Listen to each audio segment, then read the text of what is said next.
true mindset of business owner. She is ready to take account on mistakes and accept constructive criticism for the betterness of her product. So, ayan ang tinutukoy nga is yung trending na issue about sa Rosmar Cagayaco Premium Tinted Sunscreen. So, sa totoo lang guys, may nauna siyang video na parang sinabi niya na bakit daw nasa itaas daw yung disodium EDTA and triethanolamine. So, doon pa lang sabi ko, hala, lagot, ano kaya yun? Ano kaya yung reason behind na bakit sinasabi niya na na nasa taas yung dalawang yun? As a business owner or CEO na owner ng Rosmar Skin Essentials, hindi ko po talaga alam na kailangan pala yung ingredients list is magkakasunod-sunod. From highest percentage to lowest percentage. Alam ko po lahat ng ingredients na nakasulat dito sa packaging natin, pero yun nga, aminado po tayo na hindi ko alam. Dahil yung ating manuf po is meron siyang chemist na mas nakakaalam dapat at mas aware na dapat ay sunod-sunod. Kaso nga lang, dahil nga staff ko yung pinag-edit ko po nitong packaging, ayan, ng layout, sinend po kasi ng manuf yung picture ng mga ingredients. So, anong nangyari, nung inedit po ng staff ko, type lang po niya. And syempre, bilang hindi sanay sa science or hindi nag-aral ng science courses, hindi siya familiar sa ilang mga ingredients and nag-rumble niya yun. So, akala niya walang discrepancies yun. And yun nga, may mga typo, may isang typo na spelling, may wrong spelling, wrong.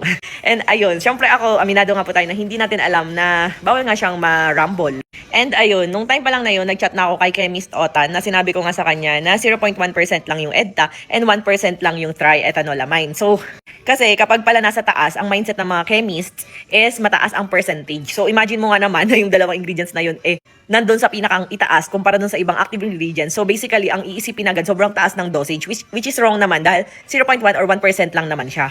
And nung time pa lang na yan, nung gabing yan, ayun, in-update ko nga siya bago pa siya parang review. Sinabi ko nga sa kanya na ayun nga, may mga pagkakamali. And syempre, hindi ko sinisisi yung staff ko. Sa nagsasabi na sinisisi ko yung staff ko, hindi po. Kasi unang-una, hindi naman science courses yung pinag-aralan niya. And pangalawa, kahit ako, hindi rin man po ako chemist. Kasi bakit ko siya sisisihin sa bagay na hindi naman niya alam? Nag-edit lang naman siya. And ayun nga, nagkaroon lang ng misunderstanding, miscommunication from manuf to staff. Kaya anong nangyari?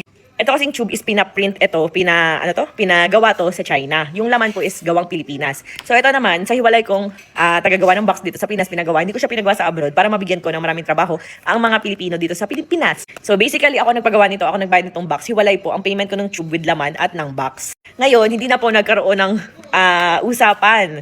Kaya anong nangyari, hindi naging magkatugma. May revisions kami, tulad na sabi ko, ilang revisions, ingay ni Ching Ching. Merong ilang revisions kami nung manufacturer ko, kaya umunti yung ingredients dito, inayos.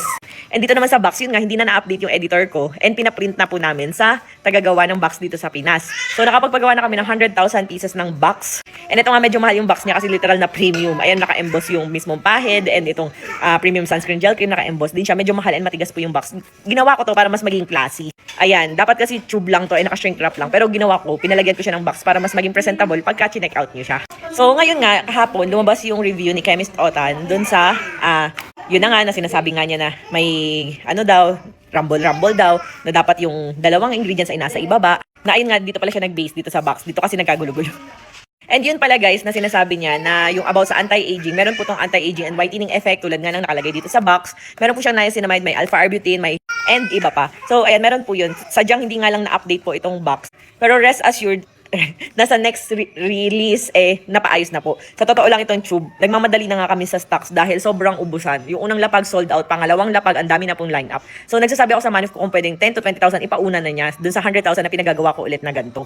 Sobrang tagal kasi guys pag sa abroad. Ayan, nag-PM ako sa kanya. Sa totoo lang, may mga bashing, may mga nagsusupport pa din, ganun. And hindi ko tinitake as bashing yung ginawa sa akin ni Chemist Otan. Kasi sa totoo lang, marami akong natutunan. And yun nga packaging, new packaging ng Rosmar Cagayacong Vanilla natin. Sabi ko dun sa editor ko and dun sa gagawa ng mismong packaging. Sa Pinas kasi gagawin yun, di ba? Siya lang, may ganun na tayo sa Pinas. Sabi ko, double check nyo ha, from pinakamataas na percentage to lowest. Ganyan, baka magkarambol-rambol na naman. So ayun, from there, may natutunan ako. And sa mga nagko-comment na medtech, di mo alam na dapat ganun. CEO ka ng product mo, di mo alam na dapat sunod-sunod yan. Ewan ko ha, pero may tinanong ako na kapwa ko CEO, di rin daw niya alam na may ganun-ganun pala. So basically, ang makakaalam kasi niyan guys, is yung mga manufacturer talaga dahil may chemist sila dun. Sila yung may alam na gumagawa ng mga product. Ako alam ko naman yung mga ingredients, pero hindi ko nga alam yung mga sunod-sunod na may rules pa lang ganun. Na pag sinulat mo sa bote or sa tube, dapat pala'y ganun. So ayun nga, to cut the story short, ayun sabi ko, hello, I'm not mad. Actually, thankful ako, na na-review mo yung product ko, for free, ayan. Ayun, thankful ako na na-review niya yung product ko for free. Ayan, kasi syempre, para bang sa abogado, binigyan ka ng free consultation. And sabi ko, marami ako natutunan para sa mga susunod, hindi na magkamali next time. And ayun, pinapabago ko na yung packaging. Ayan, pinadispose ko na yung 100,000 kahit lugi. Ayan, pinaayos ko na nga yung mga nakasulat dito. Pinapa-arrange ko na siya ng tama, na which is pinost ko kagabi. Para next release, maayos na yung mga typo. And sa susunod dapat na paglista, and sunod-sunod dapat na paglista ng packaging. Thank you po ulit. And nag-reply sa akin. And sa totoo guys, pinadalan ko kasi siya ng tinted, pero hindi ko po siya binayaran or what ha. Hindi ko rin sinabihan na dapat maganda lang i-review mo or sabihin mo. Pinaship ko sa kanya yung tinted, hindi po niya yung binili. Kumbaga pinaship ko kasi alam ko na i-review din naman niya yung product ko and gusto ko talaga na ma-review niya yung product ko. So sabi niya, hello Ma'am Rosmar, thank you po for being a good sport pagdating sa review. Excited po sa new and improved Kagaya Ko tinted sunscreen. So ayan, as is pa rin po yung laman kasi talaga namang pinerfect din talaga natin. Ito yung sinasabi ko na 2 years natin pinaghirapan, yung laman, yung formula, yung ingredients. Pero still, nobody's perfect. And meron tayong mga, yun nga, may isang typo and hindi nga arrange siya. Ha? Pwede chocolate? O sige, pwede chocolate. So, ayan, yun lang naman yung kailangan nating yung packaging itself lang. Pero tulad nga ng sabi niya, napaka-importante sa mga consumer na talagang tama yung ingredients list dahil syempre dito lang nagbabase yung mga consumer. Pero bukod doon, FDA approved po and SPF tested ang Rosmar Kagaya Ko Premium Tinted Sunscreen natin. So, nothing to worry naman. Pero syempre, may pagkakamali pa rin kami and admitted ko talaga yun. And ulitin ko, hindi ko sinisisi yung staff ko. Kasi kung ako hindi ko alam na sunod-sunod pala dapat. And hindi rin niya naman sinasadya. So, nobody's perfect. Sabi ko, yes po, pinabago ko na ang box. Buti nga, naagapan para next release, maayos ng layout ng tube and box. Maraming akong natutunan. So, ayan, pina-edit ko na agad. Ito yung nasa tube natin. Ayan, yan pa rin naman siya. Meron siyang UVB, UVA protection, lightweight, anti-aging, and whitening, SPF 70PA++++, stick pa rin tayo dyan, and tone adapt technology for all skin types. And ayan, yung hinahanap natin na triethanolamine and disodium edta ay naandyan na po sa pinakang ibaba. So, ayan na po kasi nga 0.1% and 1% lang naman yung yung triethanolamine. So, 1%, so dapat mababa talaga siya. So, ang mataas natin na, ayan, ng mga ingredients, ayan, makikita nyo naman dyan, octocrylene. So, ayan, yung octocrylene kasi guys, may purpose din naman siya. So, meron siya octocrylene, common UV filter na nag-absorb ng radiation. Ayan, nagpre-prevent po yung octocrylene. Ayan, nasan ba yun? Ito. So, preventing damage like sunburn and premature aging. So, tas meron pa siyang, nasan na ba yun? Niacinamide and alpha-arbutin. Ayan, nakita nyo na, niacinamide medyo mataas talaga siya. So, ang niacinamide naman ay ginagamit for whitening effect.